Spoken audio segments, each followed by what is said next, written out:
राष्ट्रकथा शिविर के तीसरे दिवस आज इसरो वाले यहाँ पर आए हुए हैं और उन्होंने बाहर एक सैटेलाइट लगाया है। आप देख सकते हैं मेरे पीछे, ये सैटेलाइट के माध्यम से कुछ एक्टिविटी करा रहे हैं और बच्चों को इस रॉकेट साइंस की जानकारी दे रहे हैं। तो बने रहिए हमारे साथ, हम आपको बताएंगे यहाँ पर किस तरह की एक्टिविटी चल रही है और आगे क्या होने वाला है। आप देख सकते हैं मेरे पीछे इस ग्राउंड में काफ़ी कुछ एक्टिविटी हो रही हैं जो कि हमें बहुत कुछ सिखाती हैं और इस राष्ट्र की आत्मा को महसूस करने में मदद करती हैं। सबसे पहले माई सेल्फ राजेश वागड़िया, मैं राजकोट का हूँ और यहाँ एक खास डेमोन्स्ट्रेशन देने के लिए I am invited from by our उपग्रह amateur radio club Bangalore ISRO. My friend is here, president of Upgrah Amateur Radio Club, Mr. Balaji is here and he has invited me for this special program. Hindi और English दोनों में मेरी conversation बातचीत रहेगी. आज हम live satellite का हैम रेडियो का डेमोन्स्ट्रेशन देखने वाले हैं. तो सबसे पहले हम जानेंगे कि क्या करने वाले हैं और ये चीज़ क्या है. We are amateur radio operators और हैम रेडियो ऑपरेटर्स. तो हम ऐसे अपने वायरलेस रेडियो सेट से हम कम्युनिकेशन करते हैं. हम अपने सेट से, जो मेरा सेट है, मैं कोई दूसरे बंदे से बात करता हूँ, वो उसके पास भी ऐसा रेडियो सेट रहता है. दोनों के पास हैम रेडियो का लाइसेंस रहता है. We communicate with each other with a radio set. तो नॉर्मल पीपल को, नॉर्मल आदमी को, सिटीजन्स को, बच्चे को, स्टूडेंट को, सभी को ऐसा लाइसेंस मिल सकता है. ऐसी एक हॉबी है, वर्ल्ड वाइड हॉबी है. उसे क्या कहते हैं? हैम रेडियो या एमेच्योर रेडियो. तो ऐसा रेडियो आपके, इसका लाइसेंस आपको लेना पड़ेगा और इसकी एक एग्जाम आती है. अगर आप देते हैं तो उसके बाद आपको लाइसेंस मिलता है और ये चीज आप यूज कर सकते हैं. Now will see. ऐसे हैम रेडियो से हम सिर्फ बात नहीं कर पाते, काफ़ी एक्सपेरिमेंट भी करते हैं अलग अलग तरह के. एक सबसे बड़ा सैटेलाइट है जिसे हम इंटरनेशनल स्पेस स्टेशन कहते हैं. किसी ने नाम सुना है ISS या इंटरनेशनल स्टेशन का? हाथ ऊंचा कीजिए. ओके.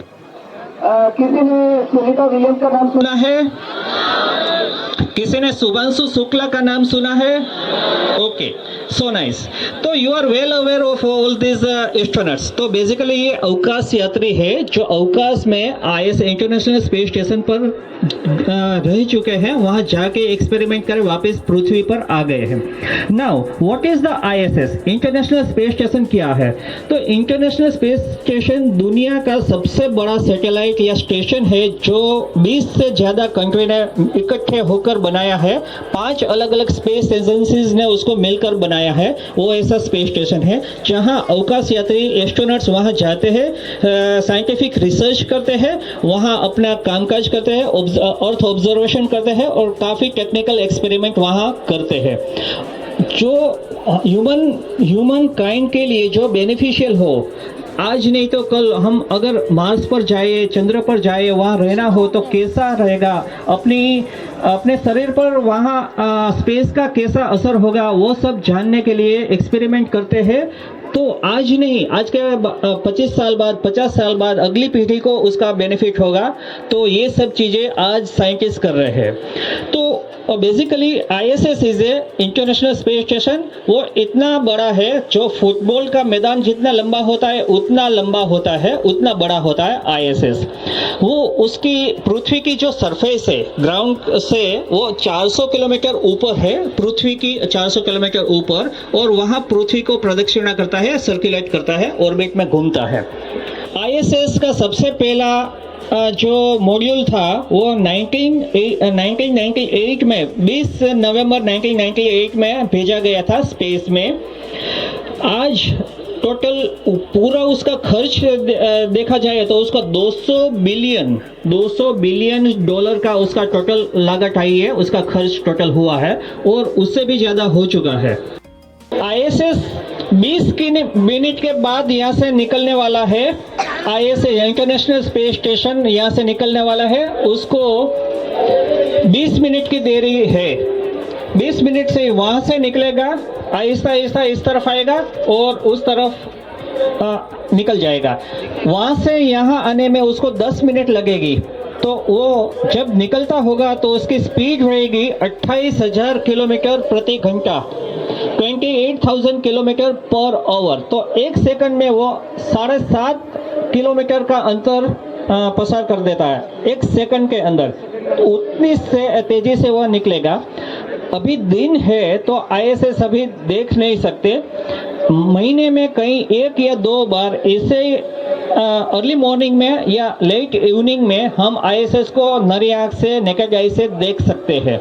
तो उसको ट्रैक करने के बाद वो पता चलेगा। आज जो हम करने वाले हैं वो आईएसएस पर जो वायरलेस हैम रेडियो का ट्रांसमीटर बिठाया गया है, जैसे ये मेरा हैम रेडियो का छोटा रेडियो है, ऐसा छोटा रेडियो उसमें बिठाया गया है आईएसएस में। उसे क्या कहते हैं कि एफएम रिपीटर कहते हैं। जैसे मैं ये वॉकी टॉकी से बात करता हूँ तो उसकी रेंज क्या होती है, तो कि 1, 2 या मैक्सिमम 5 किलोमीटर उसकी रेंज रहती है।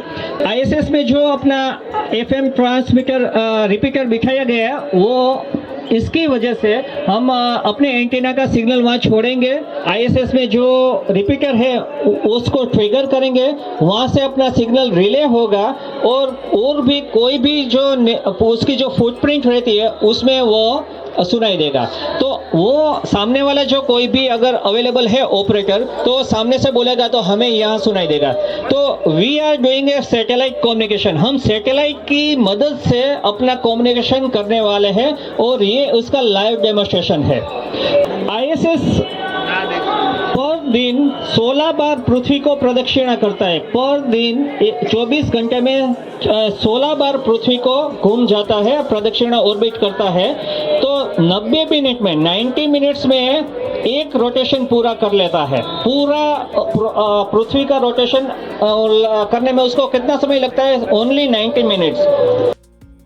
मैं मोड़ूंगा उसका सिग्नल उस तरफ जाएगा, जैसे मैं से मोड़ूंगा इस तरफ उसका सिग्नल जाएगा। तो एक मेरा मोबाइल है उसमें ट्रैकिंग डिवाइस है, उसकी एप्लीकेशन है। तो आईएसएस किस तरफ वो जाता है वो मैं उसको ट्रैक करूंगा और आहिस्ता आहिस्ता उसको घुमाता रहूंगा और अकॉर्डिंगली उसका मेरा सिग्नल उसका कांटेक्ट में रहेगा। मेरा सिग्नल वहां जाएगा और वहां से रिले होकर 5000 किलोमीटर के दायरे में फैल जाएगा। तो 5000 किलोमीटर में कोई भी स्टेशन है तो मुझे सुन पाएंगे। तो this is the thing. First time we are presenting in such a loud इतनी लाउड लार्ज क्राउड में। क्योंकि यहाँ तो पता चल जाएगा, यहाँ है तो 270 है, यहाँ है तो 360 है, यहाँ है तो 90 है, मगर ऊपर नीचे कैसे पता चलेगा? तो एलिवेशन, ये हॉरिजॉन है तो ये 0 डिग्री होता है, ऊपर क्या होता है 90 डिग्री का जेनिथ पॉइंट कहते हैं, 90 डिग्री रहता है। तो 0 से लेकर 90 डिग्री में कहाँ किधर कौन आईएसएस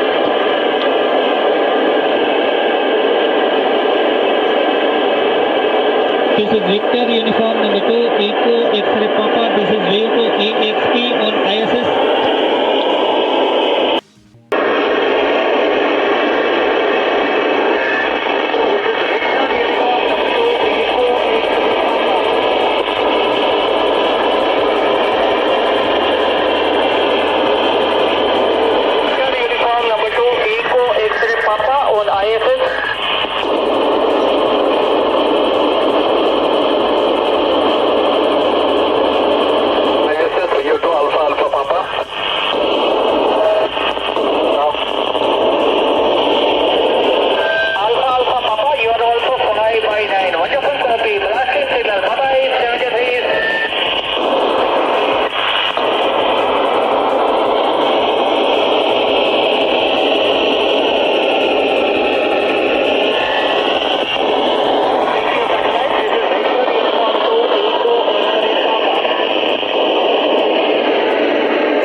चेक बड़ा अच्छा यहाँ पे महसूस हो रहा है। आप मेरे साथ friends, it was a huge success. 3 station we worked The first station was VU2 Mike Zulu Tango. He was a Kishore. He is a by profession. He is a doctor. And second station was the VU2 KYZ. He was Mr. Ashok Khachar. He was from Surat. The third station we worked was VU2 Alpha Papa. He was Amrinder from Bengaluru. So 3 station we worked successfully. So basically what we did, I will explain once again. I was transmitting my signal from this radio. This was the radio. This is my radio. Okay. This is my radio. It's just one simple walkie-talkie like this. Okay. I have fitted in my antenna. I was transmitting with this antenna, and it was triggering to the ISS. ISS was forwarding my message, my audio in the footprint. 5000 kilometre की पूरी footprint थी. वहाँ मैंने बोला था कि कई operators को बताया था कि हम डेमो देने वाले हैं, तो प्लीज रिस्पॉन्ड. तो ये 3 ऑपरेटर अभी अवेलेबल थे. उसने रिस्पॉन्ड किया. Via satellite we did a live communication. So it is known as a satellite communication. Thank you so much friends for this gathering. Thank you so much Swamiji and all the person. तो देखा दोस्तों आपने कि इस राष्ट्र कथा शिविर में न केवल देशभक्ति और राष्ट्र सेवा की जानकारी दी जा रही है, बल्कि इस शिविर में साइंस और टेक्नोलॉजी को भी समाहित किया गया है, जिसकी पूरी जानकारी विद्यार्थियों को उपलब्ध कराई जा रही है.